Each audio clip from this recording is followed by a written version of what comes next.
Welcome to Raw Radio.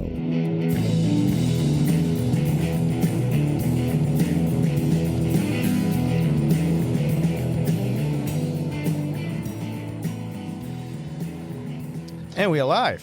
Yes, we are. Here we go again. Let's optimize this and get to the point. Yes, let's optimize. Listen, this was a great conversation. Really educational, I think, conversation about training, how to optimize the training, how to train smart. You know, one of the things that Brandon talked about, or one of the things that really stuck with me is, do you really want to get good, or do you want to pretend you want to get good? Yes. And Brandon Mullins, if you don't know who he is, check him out. Like I always say, look up our guests. You're going to learn a lot. And if you listen to this episode, you're going to learn a lot. Optimize your time, right? What does that mean? Probably means different things to different people based on what your goals are. But just making the most of the time you can spend on the mat, whether it's, twice a day, 4 days a week, or it's twice a week, whatever it is, how do you make the best of it? There's a lot of different ways to go about it. I think it's individual. But how do you do it? Or you need to do it, right? And if you don't, well, then I think you're getting to what you just said. You're pretending. Why are you looking at me like that? You're pretending. You're pretending to be good rather than actually putting in the work to be good. Yeah, as this conversation was unfolding, I couldn't stop thinking about how different the jiu-jitsu is today versus how it was 20 years ago when I was starting, 20 plus years ago when I was starting. And, life was very different back then. And I'm not trying to, poop on anybody's parade here. but we had to drive. There's I hate when that happens. That parade got pooped on. Listen, hey, the world was different back then. But not only that, the fact the accessibility to jiu-jitsu was only in person, only at the academy, and I personally had to drive. Either I had to go to jiu-jitsu during my work, and take trains or 2 trains, and that took me about 40 minutes each way, or 35 or whatever. Well, a significant amount of time. Or I had to drive from my house, which that took over an hour each way.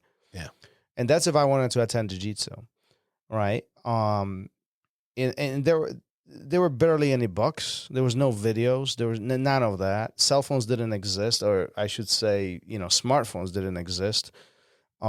Very different world than what it is today. So if you wanted to learn jiu-jitsu, you had to go above and beyond, and you really had to maximize your time, simply because of the circumstances we were surrounded by. Today, life is different. Jiu-jitsu is accessible everywhere. From YouTube to privately owned subscription services, DVDs, and you can buy it, rent it, steal it, free, with it, all varieties. Plus, you can go to academies. Plus, the academies are almost, anywhere. I mean, probably any major city you can find several of them. Accessibility of jiu-jitsu is much easier than it was today.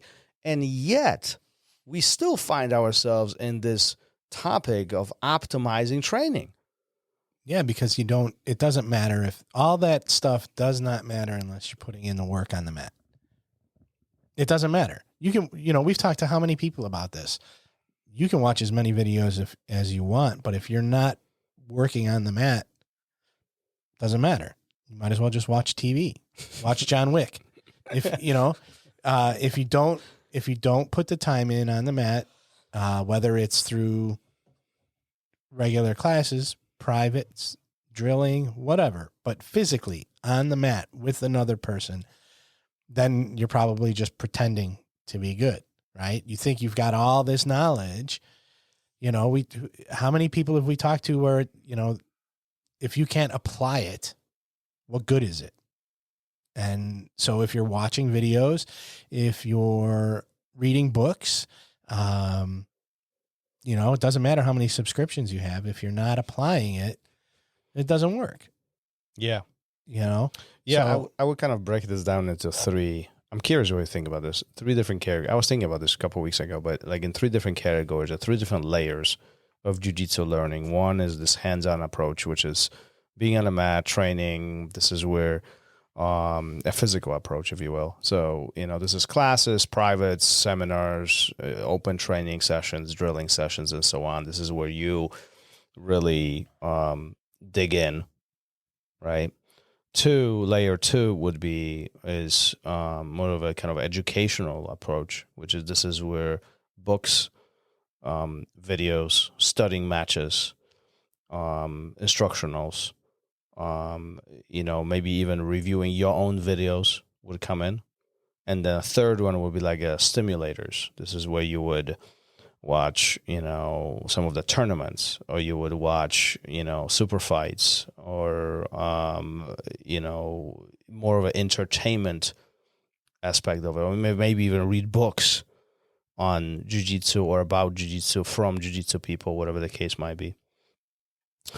And I think, you know, as I was mentioning them, that's kind of the priority, how I would visualize them, right? If you are on the mat, you're learning already. Now you can layer things on top of it. But if you're watching videos but you're not on the mat, well, it's pretty much entertainment at this point, or your takeaway will be significantly lessened than if you were physically in the academy. Would you agree with that, or yeah, absolutely. What's your view on I mean, that? I think it's kind of just rephrasing what I said. If you're not out there applying it, what does it mine matter? was much smarter.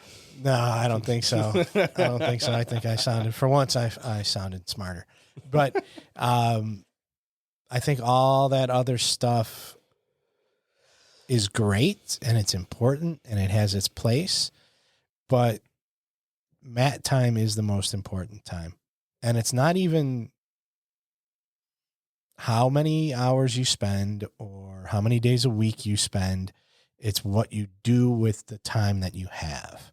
So if you have 4 hours in the week and you come in for, let's say, 4 1-hour classes in that week, and you come in late and you BS with your friends, and, you know, you're respectful, you quiet during technique and stuff, but then when it's time to drill it and work on it, you're kind of lackadaisical and you're not really, how much time have you wasted?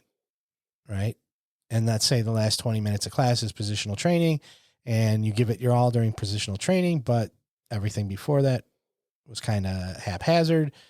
You're wasting most of that hour, right? So what are you really getting out of those 4 hours? 1, of really good quality, optimal time. And then you have the guy that comes, you know, we talked about the guy that comes twice a week, and that dude is there on time. He bows in with the class when it starts. He pays attention. He does his best to make sure what he's doing is correct. He's a good training partner. He gives it his all. Well, that guy's got an hour over the dude that's there 4 days a week, right? So now when they hit the mats on a Sunday open mat, who's going to be better? Or not even who's going to be better, but who's going to accomplish more, who's going to see the fruits of their labor more, right? Because the other dude who comes 4 days a week, let's say he's a wrestler and he's, 25 years old, and that dude that comes twice is 38, and this is his first, he's getting his foot wet in combat sports or whatever. He might still be handled by that guy that's not optimizing his time, but the fruits of the labor are there. He'll see it. And in the long run, I think, you'll see that guy that surpass that first guy in skill level. Technique will be better. He probably won't wash out like a lot of people do. So it's about the time that you're given and what you give to it, what you put back in, right? You say all the time, you get what, you get out what you put in. Well, isn't that optimizing your time? If you're here 6 days a week, but you're not doing anything except hanging out and having fun and, fist bumping and making jokes and, what does it matter? But you're here 3 times a week and you're busting your ass. Well, That's optimizing your time. No, I agree. And I think you talk about this obvious factor of distraction or wasting time, which is social, which is very important. I don't want anybody to think that we want you to come in and be grumpy and just train hard and all that. I mean, social aspect is very important, but there's time to be social and there's time to work, right? I think what's really important is that we all invest, we all have a limited amount of time, and more we focus on what we really want out of it, more we will actually get the rewards and fruits of our labor. But I think so. And hey, if you want to come in and socialize and just have a little bit of fun, that's fine. Your goal. That's fine. Nothing wrong with that. Then it's just you can't be surprised or complain about the fact that you're not getting the same rewards as people who work hard. But I briefly want to touch on something. This is the obvious example, right? The social distraction, if you will, or social kind of chit chat and all that, and getting distracted from actual training. But what about actually working on jiu-jitsu, but being distracted while working on because you saw cool sweep or cool whatever, pass, or that's a form of distraction too, isn't it? I mean, you lose focus. Right. Well, that's a distraction, right? Yeah. Is that optimizing your time, or would you consider that as, well, you're not making logical steps towards the goal that you have achieved, you established? You have your lawyer friend Andres, who is a black belt, who trains twice a week, every week, always has, never misses those 2 days, Tuesday and Thursday. Yep. And I forgot where I was going with this, but I got distracted. Yeah. So, but okay, here, this is a guy that, we talk about levels of black belts. I don't know Andres. I don't know his level of black belt, but he is known as somebody whose guard you can't pass, right? That was probably what he set out to be, because he knew I have limited time. This is what I want to concentrate on. And he's got it. You can't pass this guy's guard. Is that any less of a great jiu-jitsu player than somebody who can submit you 100 different ways, but whose guard work isn't so great? I don't know. I mean, one's flashier, but the other dude's solid. And, my experience and what I want, what I want to get out of this is I want to be the guy who you can't pass my guard. I don't want to be flattened out ever again for the rest of my life. So that's my goal. And I want, or I want to be the guy that can pass your guard. I might not submit you, but man, if I can get past you and get to side control all the time, that's awesome. That's so much fun for me. Those are the things that I like to do. Right. So, 10 years from now, if people, geez, I'll be so old, but 10 years from now, if it's like that dude doesn't submit anybody, but yeah, nobody submits him, that's awesome. And that guy optimized the time he had on the mat, right? Andres did. You can't pass his guard. What's more frustrating than that for somebody in jiu-jitsu? Like, you just can't get past, I can't get past this guy. There's nothing I could do. It's frustrating. It is. Sure. Yeah. And I think that then, well, you touched on something really important, and that's goals. And our conversation with Brandon kind of surrounded by the goals, optimizing our time to achieve the goals. But that's really, really important for you guys to really think about. What is your goal? We do have limited amount of time that we can spend on the mats. Not everybody has the comfort level of being at the academy 6 days a week, twice a day, right? Most of us don't. Most of us have families, work, and other things that take precedence, that take priority, right? So maximizing that time is critical to your success. Think about what you want to be good at, and you have to pick. You have to focus on something singular, maybe two things at the most. You can't. It's going to be very difficult for you to be efficient. Go ahead. If you're trying to study 5 or 7 different things, focus on whether it's a spider guard or passing the guard or folding pass or whatever other thing that you really want to be good at. Focus on that. Invest the time and effort into whatever you want to be good at, and then I'm pretty sure that you will collect the fruits of the labor. Yeah, and I think that once you get good at that, then you can move on to the next thing. When did that click for you? Did you go through that process that a lot of people do where it's like they're just lost in everything? It's too much information. They're trying everything. Nothing's working. Or was it not an easier progression, but was it more thought out for you in the beginning? I think my generation of jiu-jitsu, so guys who started around 2000, maybe late 90s and, early 2000s are individuals who went through these generational changes of technology, right? So we had the privilege of witnessing no phones, and jiu-jitsu was available at Academy only. Then jiu-jitsu got available on DVDs, which we were stoked, man, when we got hands on the DVD, right? And then we copied it so many times, man. Copyright infringement. Hey, listen, well, we shouldn't be owe saying. Nobody money. copied any DVDs. Nobody copied any DVDs ever. But listen, and then, digital thing came along. And I remember like first apps came up on the phones, when some of these things were offered digitally, and now it's so easy accessible. Forget about downloading. You can just open up an app or website, and it's just a matter of clicking and finding what you want for free or paid, whatever suits you. But we were the generation who kind of went through these different stages. So it was very different for me. Some of these things didn't click at the same rate as they are clicking students right now, simply because they were not available. My training in jiu-jitsu up to, probably purple belt was very, very lenient. You show up to academy, professor taught ABC, and that was it. Mm-hmm. There was no what happens if. That what happens if only happened if my brain generated that information. There was no, I saw this on YouTube. There was no, I was scrolling through Instagram while I was waiting for class to start. None of that existed. Sponge that for a moment. Like that did not exist. Now today is very different. Mm-hmm. We have a lot of stimulators. A lot of information is available at the fingertips. A lot of the information, good and bad, is available. But all that is a tool. Now, the tool is only as good as the person who's using it.